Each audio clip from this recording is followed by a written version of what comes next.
Firefighters continue to battle those devastating wildfires in Southern California. While the winds have diminished, much of Los Angeles County remains under a red flag warning through tomorrow night. The video is just unbelievable. At least 5 people have died, and officials say the death toll likely will go higher.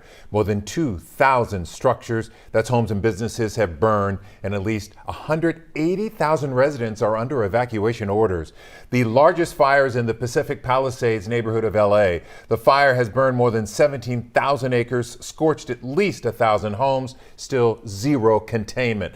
Another fire burning out of control is the Eaton fire northeast of Los Angeles, where 1,000 homes have been destroyed. There, nearly 11,000 acres have burned. And Kim Castro is joining us now. Kim, you have an update on your friend who we heard from yesterday. She was forced to flee from her home in the Palisades neighborhood. Yeah, it was a really emotional talking to her yesterday, but she did let me know that good news for today. They allowed her to go back into her home, and as she was going neighborhood through neighborhood, everything was destroyed. But as she got to her specific cul-de-sac, amazingly, she found that her home and her neighbor's home right next door survived. She said a water tanker miraculously did drop on her home right before all planes were grounded because of high winds. Of course, so many others lost their homes. We're talking about thousands of families who aren't going to be so lucky and are just finding out that they've lost everything. This was a family in Altadena going back today to find their home didn't escape the Eaton fire. I just wanted to see if anything's left. We had everything, like the sentimental things. Like my mom passed away. I had only a few things of hers left.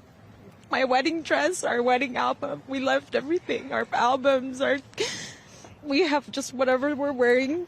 We're wearing the same thing for the last 2 days. It's so hard to hear. And you know, when you start to think about what people's homes hold, it really is a terrible loss when it all succumbs to those fires. And then there's the guilt for those whose homes did make it like through the fire. That's exactly right. That's why Taylor, I talked to her, I was like, you know, would you be able to explain what it was like to see your home? And it was really emotional, and she was excited, but immediately that turned really heavy for her.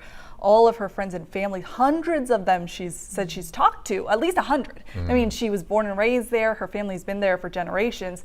It's just too hard for her to explain to them, my home made it and yours didn't. Yeah, it's a long road ahead. It is. Yeah, for a lot of people. A long road for physical recovery of their homes, but also mental recovery as well too. All right. Yeah. Kim Castro, thank you for sharing.